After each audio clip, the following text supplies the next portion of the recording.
So I'm gonna go ahead and open up Transaction Desk.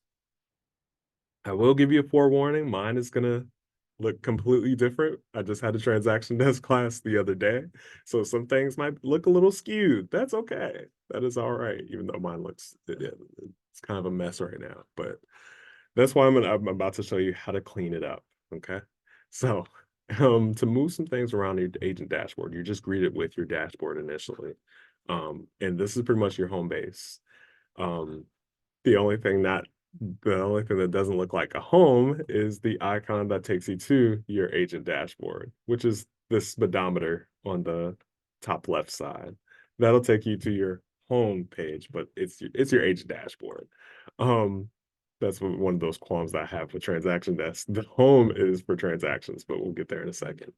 So this is your agent dashboard. Keep in mind, this is basically works as your workspace, how you want your setup to be, how effective do you want to start, how organized do you want to be as far as getting your dashboard together. So with that being said, if I'm under my agent dashboard and I want to change some things around or I want to make it easier for myself, I'm going to go here under this icon, this lock and unlock icon, and just unlock that. So from here, I can go ahead and organize this. I can make these sections smaller, or I can get rid of some sections and just click on the little X under them. And I can just move some things around. I can shrink some things like that. Bring this over here, bring my signings in the middle, my transactions up. You can change this around however you see fit. Even my tasks. All these overdue tasks from last year, right? Okay. And if I want to add anything to my dashboard, there's a whole plethora of different icons and widgets that I can drag down just to be more effective. So I'm clicking that and I could drag that down. So now I have my signings on one page here, or the action to start a signing. Okay. Once I'm happy with what I have, I'm going to click that lock and lock it in place. All right. Yeah, still kind of icky, but I'm gonna do the best I can. There we go. Just to ring that up, because I was like, now wait a minute, let me try to make it somewhat even here. Okay. So agent dashboard, that's my home base. Good to go.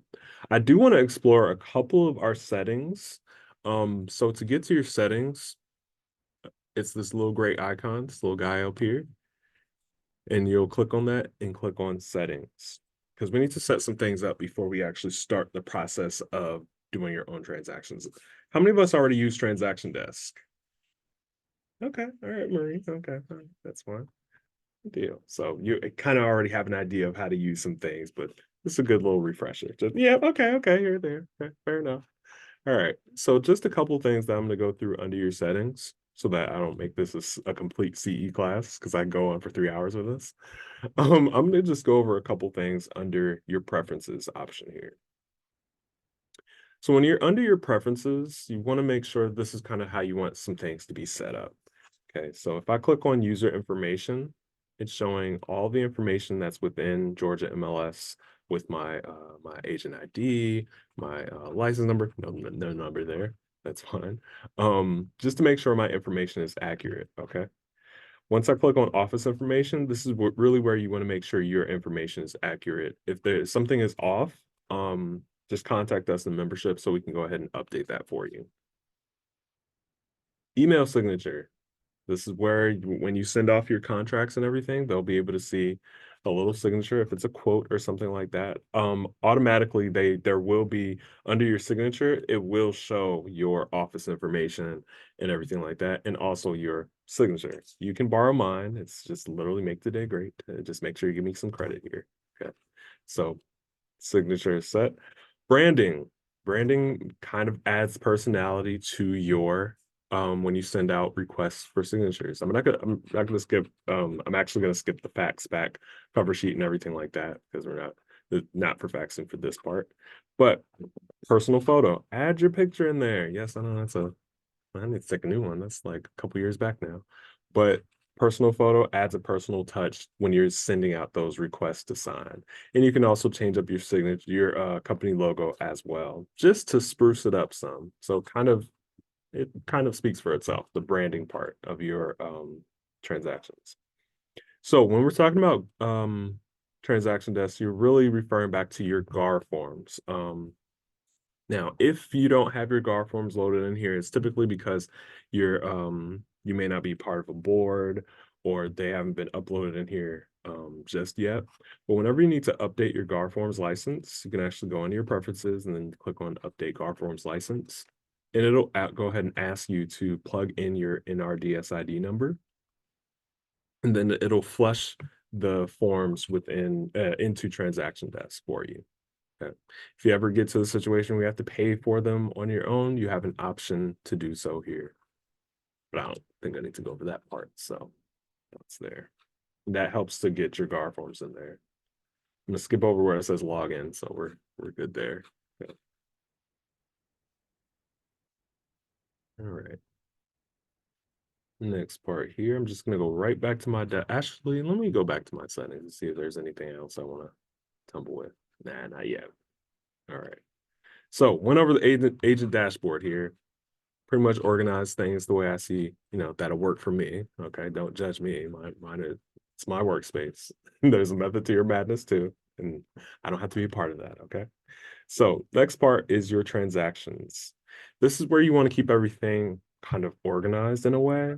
So on my transactions page, these are my recent transactions that I've done. And we're going to start a transaction today as well. But these are more so all the transactions that have occurred. Yes, this is one of my properties for Jack Frost, obviously. That's definitely one of them. For my other clients and everything, just keep everything together.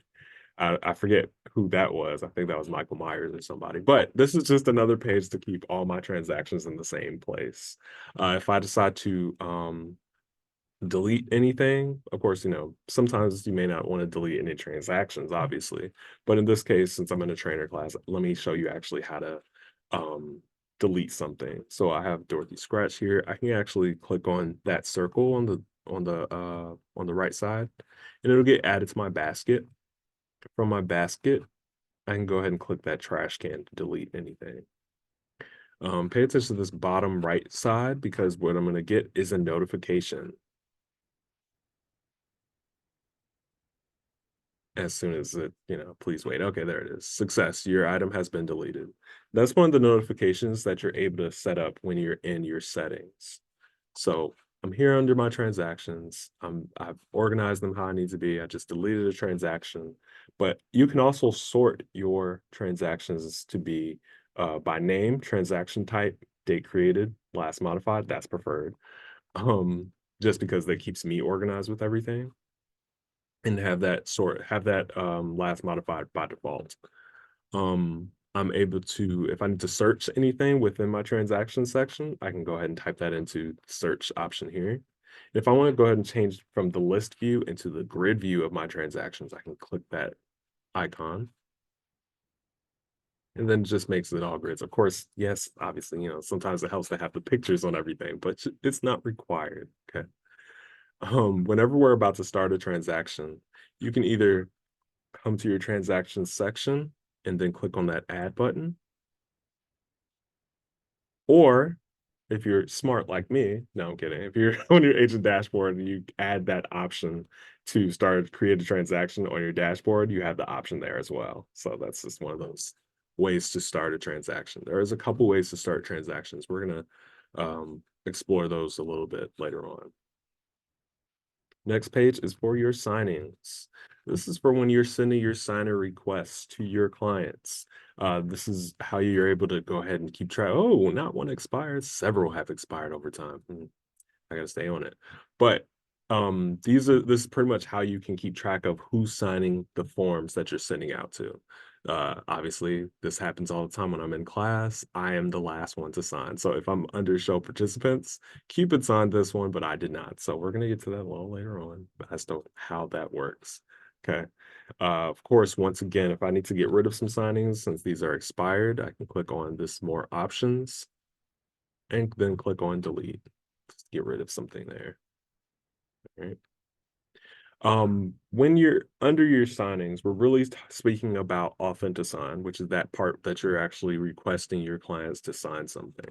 So if I click on add, I can create something I can add a signing to my transaction that I started. But I can click on add to transaction. I can say I want to start it on this transaction that I started and then start the signing process. But we're not there yet. Okay. We're just overviewing everything before we actually do some actions. Okay. Of course, if you ever want to find out what these icons mean, just click on that icon, icon widget. You can click on this where it shows these lines and this arrow, just to expand that, and it'll show you what those actually mean. Okay. So I'm going to hop down to my forms. This is where your GAR forms are located as well. There's a couple things that are synonymous that I'm going to say it a few times today. So when I'm talking about forms, I'm talking about um, uh, files and contracts that are uploaded into Transaction Desk. I'm under forms right now, but you see, there's no way I can click on add and then drag something over from my computer. Forms have to be uploaded within Transaction Desk, up in the behind of Transaction Desk, like behind the scenes with Transaction Desk. There's no way to physically upload a form per se, like GAR forms or anything like that, into Transaction Desk. I'm going to tell you why when we get there, because you have your forms that can be uploaded into Transaction Desk behind the scenes, and then you have your documents that you can upload files into your computer. I mean, from your computer into Transaction Desk. I'll show you the difference. I know that's a little real confusing the way I spew that to be. But back to forms. This is for when you're building your templates together, or you need to make sure your everything has the specific forms for the transaction that you're carrying out. So if I wanted to search in my forms, and if I had like the code name, the code number for a specific form, I can go ahead and type that in under search, F201, purchase and sale agreement, and that shows up here. Or if I need a brokerage agreement or anything like that, I can type that in the search and all the ones referring to that are going to be here. But to see how, and we already know how sometimes with transactions, all you really need is that code number, especially when you're speaking about GAR forms. When you're creating your templates, I'm going to hop in here under forms, and let's say if I just want to pull the GAR forms that I know I'll need for specific transactions, or specific to, yeah, that's not that right. So under GAR forms table of contents, I'll click there. And then I'm going to click 2024 GAR forms table of contents again. And then from here, I can either create new form, start a new transaction, create new form, add to an existing transaction. I don't need to do that. Those are, I just want to look at the form. So I'm going to click on create new standalone form. And what that does is it actually opens up the form that you need. Okay. Whenever you click on create new standalone form, it'll open up the form for you within Transaction Desk. And right now I just opened up the 2024 GAR forms table of contents. And so you see on the left side are all the code numbers. So what I would do in turn is save this on my computer, print it out so that when I'm building my templates, all I need to do is refer back to the code numbers over here on the left side. Excuse me, the left side. So I just need my F201 for this. I need this, that, and I would like highlight the ones I need for, especially when I'm building the templates. So I wouldn't have to worry about having to upload these forms over and over again. So it really helps to have all this, on hand to use. So that's how you can get through your forms that way. Okay. Next part is documents. This is for when you want to upload your any document. See, I told you that. Files, documents, and forms. Okay, so this happens. Your documents option is for when you want to upload something from your computer or an email upload into Transaction Desk. So I'm going to click on Inbox folder because this is where you can add files into Transaction Desk. Like, let's say if there's a contract that needs to be signed, that's not necessarily a GAR form or a form per se. Like sometimes you'll have a mind drawing a blank. But sometimes you may have a construction contract and it's not necessarily a form within your forms option. you can upload that file into Transaction Desk so you can further use that when you get to assigning. Let's say that I want to upload something into Transaction Desk. Here's my add option here, and I can click on Add New Document.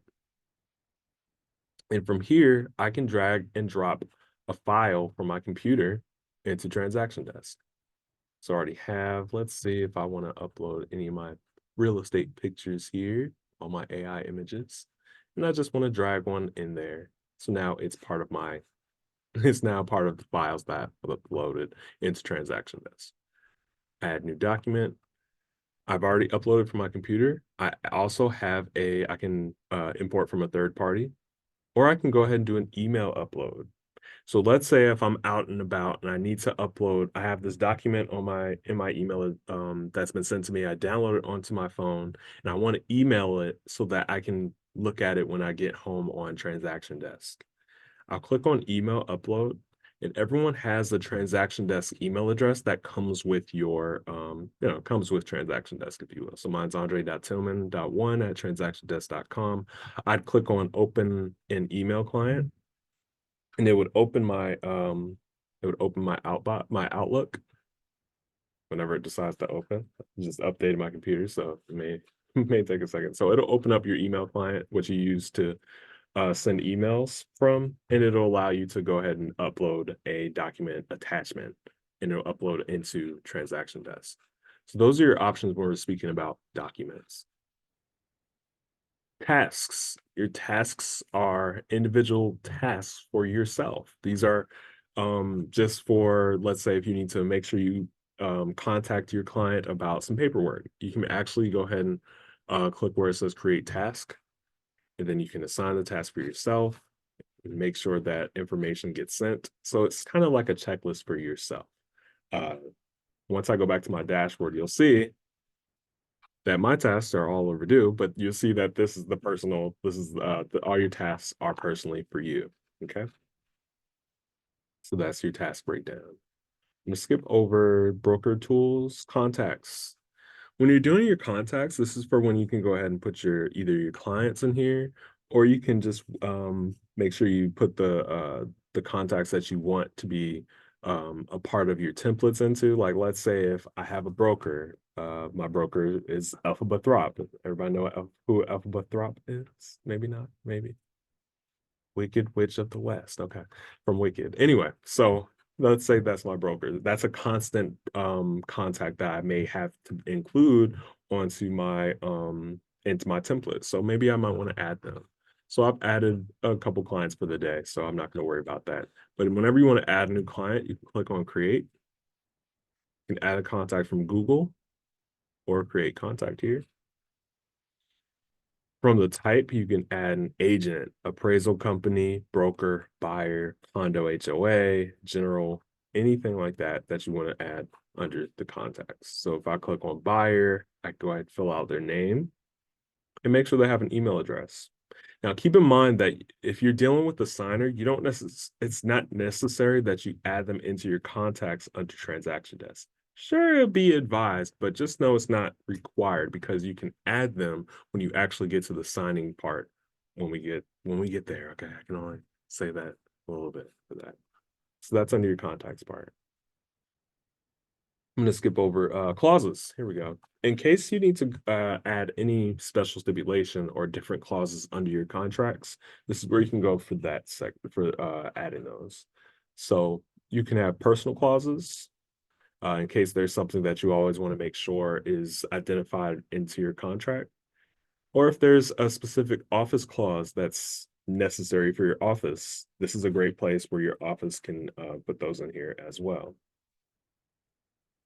My office clause really says, if you ever want to create one, mine says, after sale is final, you must tell everyone you know that we are the best agents in town and leave a sign in your yard for a full calendar year that says so. I think that's pretty feasible. I think we'll go ahead and keep that in there. Okay. We're going to add that to our contract when we get there. So next side is system clauses. Transaction Desk actually comes with a whole plethora of clauses that you can add into your contracts as well.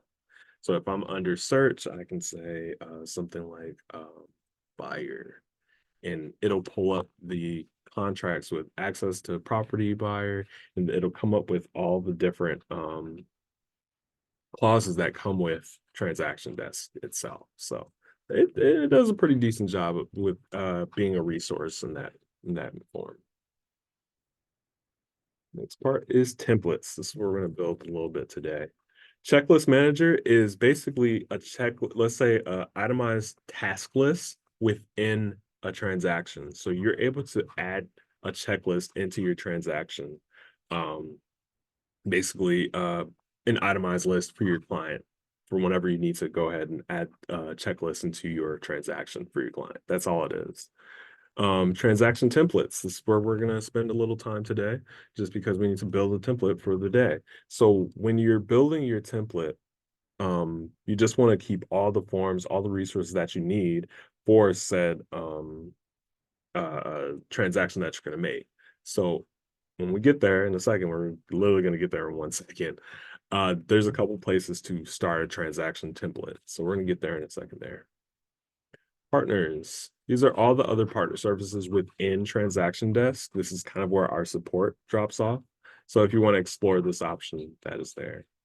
I do want to just point out one more thing about, especially when you need support after using Transaction Desk. If you click on the icon there and click on settings, if you click all the way down to support, they have live support, and their support system is actually 24/7, so you can get to them whenever you need to. But they have online training, guides, pre-recorded webinar videos, and they also have help videos where it shows an itemized list of all these little features and nuggets that you can use on Transaction Desk whenever you need as a resource. Okay. So that's there as an option.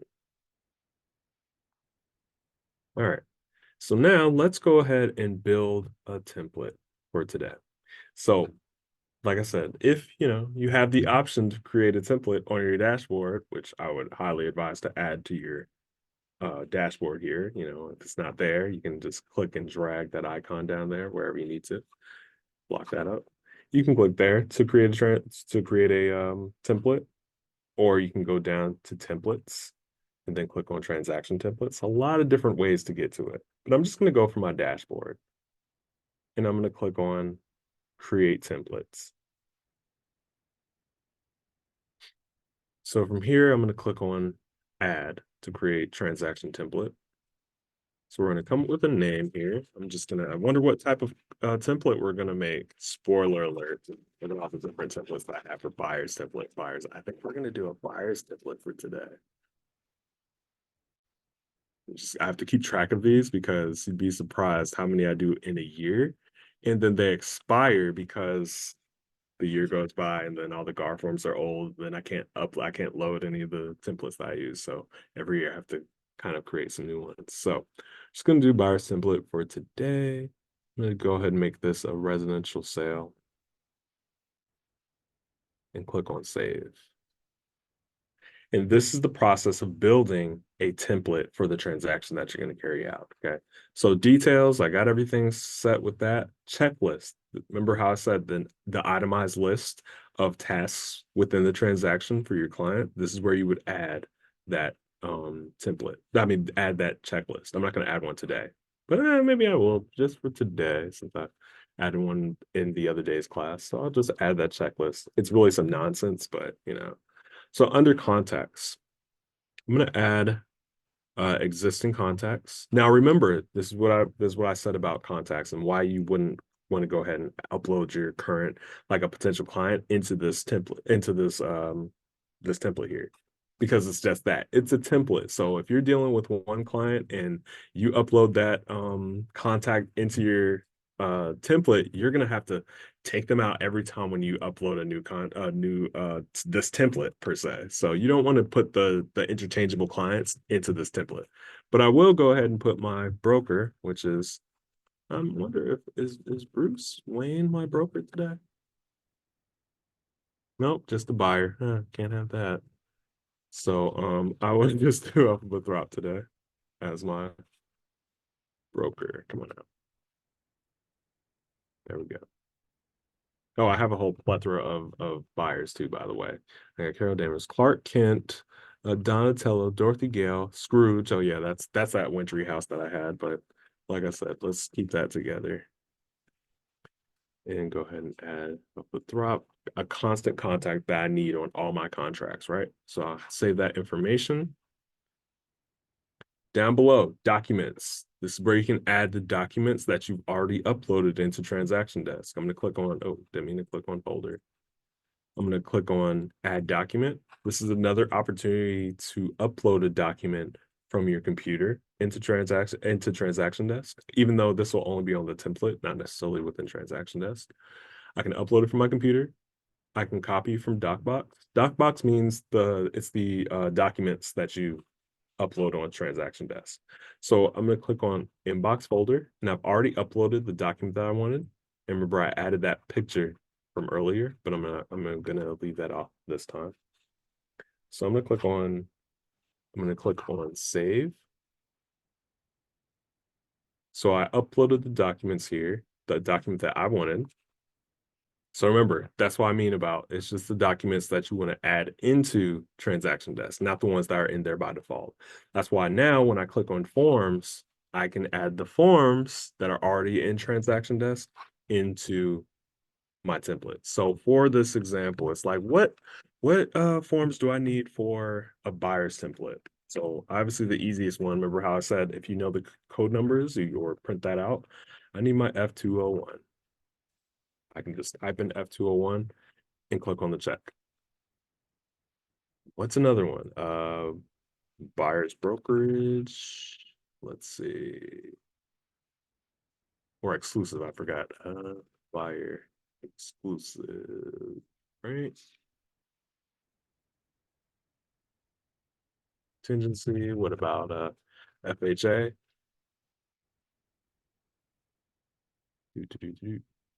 Contingency. Also, your lead-based paint. Let's do lead-based paint exhibit. And your mold template, right? Just in case. I just want to use those just to show different possibilities of what you can actually use. So I got GAR forms in there. I got all those forms. So you'll see as I'm checking those boxes, my basket's getting full, right? I mean, getting full. There's really no top amount of forms that you need. But I will say it's easier to upload all the forms into the one template rather than upload them after, just to keep everything organized. It's much easier to get rid of them than it is to add more later on. So remember, this is just the template. So I'm going to click on add. So now I have all the forms in my template. I'm not going to worry about the team sharing. That's for really your team accounts. So now my template is done. So I'm going to click on update. So I'll click on home. I mean, see, I got myself. Click on your speedometer to take you to your dashboard. I'm going to get Transaction Desk. That's one of my qualms. I'm telling you, when I want to go home, I just want to click on the home icon. Anyway, so now we need to start our transaction, right? A couple ways to start a transaction. All right, so once again, if you're smart like me, you would add that create transaction icon onto your dashboard already. Or just click on that home icon, right? That home icon, and then click on add. Okay.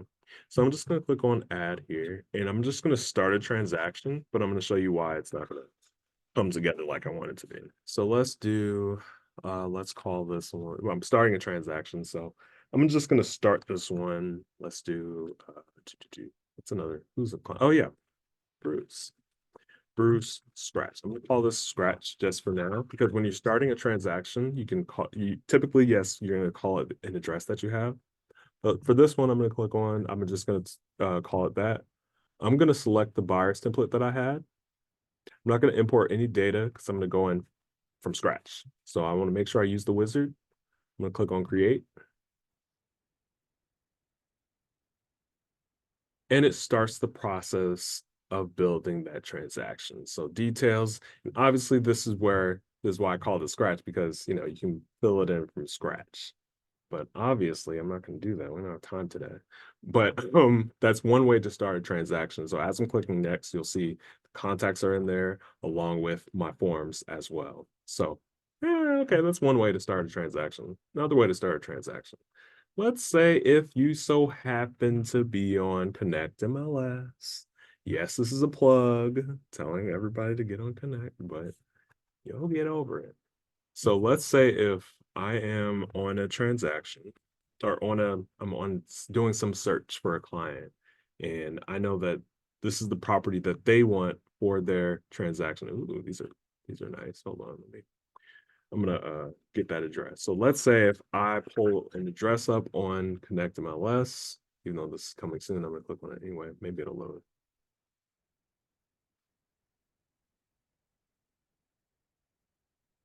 And I pull up this listing. I'm gonna click on additional info, and I get the icon that says transaction desk. So from Connect, I can click on additional info from that listing, click on transaction desk. And from here,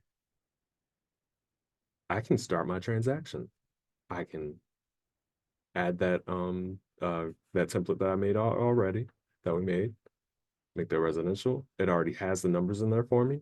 And I can click on create and start that transaction from Connect. You saw it just like I did. You can start it from Connect MLS into transaction desk. But let's say if you don't, you're not necessarily on Connect MLS, but you do happen to get the MLS ID number for a property. Now I'm ready to go ahead and start the transaction.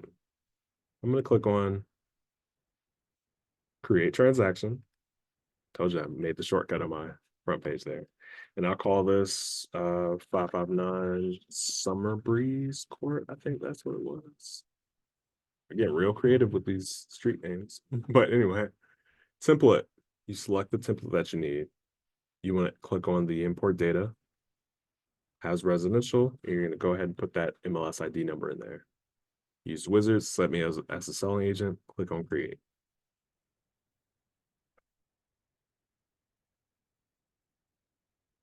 So now we're following the steps of starting this transaction. So all of the information from that listing is actually in here now. So I got the comments, I got the subdivision. If there's any additional information I want to add, I have a choice to. Purchase price. List price. Okay, let's say it was maybe 670 for that purchase price. The deposit, you can change that up and everything. But I'm gonna click on next. List date, you can make this expire. Let's say this will expire tomorrow. No, it'll expire at some point. Wait, the list date is, oh, it must be a brand new listing anyway. So I'm gonna go ahead and select expiration date, 22nd, offer date. You can change up this information as you're going and click on next. I'm here, even though I have the contacts from that listing will actually get copied over here under contacts. I'm gonna leave them in as long as I don't hit send. Otherwise, they'll get some contracts from me and be like, "Oh yeah, you actually added one of our new properties," and then I have to explain to them why their property didn't sell for $2 million. It's happened, but I had to explain. But anyway, so under forms, my forms are uploaded. All the forms I need for this are in here. Next, documents. The document that I uploaded into Transaction Desk earlier is here. Click on done. And now we start the process of carrying out a transaction. So we're back, we're at it again. This is a transaction dashboard. So what's the difference between that and my agent dashboard? I know it's a lot of dashboards, a lot of cars going on, but agent dashboard, this is your home base, okay? That's the speedometer. Remember under transactions, when you're under your agent dashboard, I have an option to get back to that transaction that I was working on. I can click on here, or I can go back to my transactions and go there. But since I'm smart and added the transactions to my dashboard, I'm just going to click there. Now I'm on my workspace for my transaction. So first thing you want to do is actually go through the different forms that you need to go ahead and edit and add additional information. So in this case, that's that purchase and sale agreement right here. I'm going to click on these three dots here and click on edit form.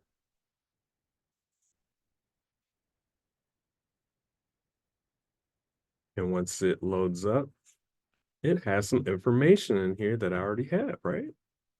So I can change go ahead and change some options up here. I can change the offer date to today. The listing information that I need is in there already. I can make sure some boxes are checked. I can change up my fonts too, the different colors here. Red, okay, we're not gonna be that aggressive, but I can go ahead and we're gonna go make that black today. Or the size is good. I can change the style some, but keep in mind, this isn't the only place where you're gonna add some text, or you can.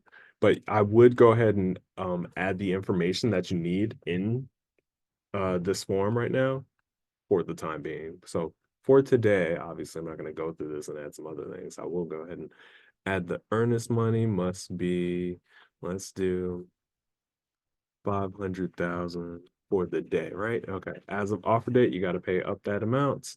And that needs to be due by a certain time. Yeah, we're not gonna, I'm just adding numbers. So what you would do obviously is go through and add the different information that you need. So in the different information slips, you go ahead and add the information that you need under these forms before you get to the signing part. Okay. So I'm gonna keep scrolling down all the way down to the special stipulations. This is where you can add your special steps from your uh from the from that form, or click on where you want to add clauses. Remember I said we were going to add that office clause. After sale is final, you must tell everyone you know that we are the best agents in town. Leave a sign in your yard for a full calendar year that says so. I think that's pretty adjustable, so we're good. So you can add some additional information. You can say buyer is going to be Bruce Wayne. You can go ahead and fill their address in there. Gotham City. Obviously, it's in New York. 011. Yeah. Anyway, so it's not in New York. That's not even a anyway. So as I'm gonna keep going, a lot of the information is placed in here by default, though, from just uploading that. So let's say I'm done filling this form out and I'm ready for my signing. So make sure, obviously, you go through the different forms that way and get place the information that you need for said client. A couple ways to start the signing. Okay. So first one, you can go to your signings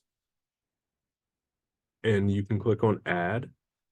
And then you want to go ahead and put that address, 559 Summer Breeze Kinderly, Summer Breeze Court, add to transaction, click that transaction that you're working on, and click on save, and it'll open up Authenticon. But little tip there, because remember I was saying that we're on another dashboard. So I'm gonna go back to my dashboard. I'm gonna open up my transaction that I had. So when we're on another dashboard, you're able to do another certain thing that we did at the beginning. There's a lock here. I'm gonna unlock that. You can add some options to your transaction dashboard. So I'm just gonna add the one for create, because that allows me to start assigning from my transaction without going to the signing page. So I lock that in place, start signing. Go ahead and put that name for that of that property, click on save, and now we're on Authenticon. So once again, we're just following the steps here. So signers, able to add participants. Yes, I want to add myself. Yep, I'm in there. Okay. I'm gonna go ahead and change this to my trainer email. So I click on save. I'm going to go ahead and add another participant. Add from transaction. You're able to add the ones that you had uploaded from that transaction. I'm just going to add everybody. Okay, I'm not going to add them because they're going to get actual requests to sign. So I got to be careful about that one. So I'm going to go ahead and add my buyer here. And I'm going to add myself again. So there are different roles that you can assign your different signers. A remote signer or reviewer, or a carbon copy. A reviewer has to that when you send that off to a client or a reviewer of this contract, it's just required for them to notate that they actually read it. So there's going to be an option to say accept. Carbon copy, there's no requirement for them to actually go through it or notate that they went through that. So I'm going to go ahead and add the ones that I need to. So I added that, and we're good. I'm going to select, add an email address to Bruce. Click on save. Okay. From here, I can change the order of my client, of my whoever's gonna get this. Basically, if there are two individuals wanting a property, you can just turn that off so that it'll be sent to them at the same time. Or if there's an order that you need to take when you're sending those, you can go ahead and toggle that way. Next part, docs. Let's add document or form. We're gonna add look, it's all the documents and forms that we had on the transaction. So I'm gonna click on add all of them. Click on close. Yeah. It's always the signature blocks. All right. So I can change the order of these just by toggling those up and down as well. Next option is tools. So as you can see, the information is actually already here. Some of it, the stuff that we filled out on the edit forms part, it's in here. But in case you miss a spot, if in case you're like, oh, I forgot to add a phone number here, fear not, because you have markup tools here. So if there's a phone number that I forgot to put in under this, when I was editing the form on Transaction Desk, on Authentisign, actually, I can click on text box and place it where I need to be. 555, like the 80s. And I can go ahead and add these additional places that I missed on Authentisign. So I'm gonna scroll down and I have some more information. And if you see, I'm just gonna scroll down here. Authentisign actually knows what types of forms these are, especially when you're dealing with GAR forms. So it'll place some information, some signing spots like this, because it knows like, okay, I know what form this is. Now, in my opinion, it could do a little better with that, but just in case there's somewhere else that it forgets to put a signature spot, you can, let's say I need to select, okay, let's select myself. Select one of your signers to sign in one of the places. I've selected myself, and if it's required, that's going to be under your signature, your signer actions. So I'm gonna click on sign here, and I can place the place. No, I can place a signature spot for my client or whoever who's required to send something. Even if it's required for them to type something like Bruce, I need him to type his phone number. I can make it required and click on text line, move this exactly where I need it to be so that it's a required place, right? And to keep on scrolling down, you'll see that the layouts the signature spaces are actually highlighted already. And also just keep in mind that these transaction words, Authentisign knows what types of forms these are because they have preloaded layouts within Authentisign. So in the advanced class, no, in the actual CE class, we actually go over layouts and we're able to, so every time when you upload a certain kind of document or contract, those signature spaces will automatically load when you decide to create that layout for it. So it's pretty interesting when you do it that way. I'm gonna keep scrolling down because I wanted to show you that it is not required for a specific form to work on Transaction Desk. So I'm gonna keep scrolling down. You could do a permission slip and down to the document that I uploaded earlier. Keep on scrolling down. There we go. So I want to show you this because it's not a requirement it doesn't have to be a form. So let's say I need Bruce to sign here. Do you know the Muffin Man? Exactly. Yes, the Muffin Man. Okay, so I'm able to go ahead and put those signature spaces there, and that's done. So I'm good there. I put all the options there. I'm going to click on options section. I can add my signature or draw it. I think I'm part of one of the last classes to get taught cursive. It's pretty good. Anyway, so I'm good there. I can change up change up some signing details. That's done. Expiration dates, reminders. I can send a reminder to sign. So I'm gonna go ahead and that's done. I'm gonna click on next. Let's say that we're done. Oh yeah, alpha. Forgot. It needs to get added to the document as well. Or I'm actually gonna change the role. So I'm gonna go to signers. It's basically saying, hey, they need a place to sign because they're an active signer. I can go ahead and make them a carbon copy. So it's not required. So I'll click on next. And let's say everything is done. I can customize my invites. I'm gonna go to Bruce and I could say, Gotham City needs you. Sign here because we know who you are. There we go. Not too threatening. So I'll click on save and I'll hit send. And now my invitations to sign are out. And look, I can keep track of who's signing what. So let's say I'm Mike, I'm the client now, I'm Bruce. Let me adjust my voice. I'm bad. No, I can't do that today. So I'm gonna go and pretend like I'm Bruce, opening up this email. There it is. Anywho, so give it a couple minutes for it to actually send. Maybe the invitation got lost. So here we go. So your signature is requested. I'm gonna actually go ahead and click this one. This is what your client will see. So now I can go ahead and click on start signing because this is the message and this is me. This is what I mean by your office information is going to show up. So I'll click on start signing. And this is what your client sees. Yes, click on I accept and then start. And then they'll click and they'll say phone number 404 123 4567. There we go. Next, and add initials, accept, decline, accept, click there, and of course, sign there. This is where most of them mess up because it says you're almost done and it shows them confetti. Reading is fundamental. You're almost done.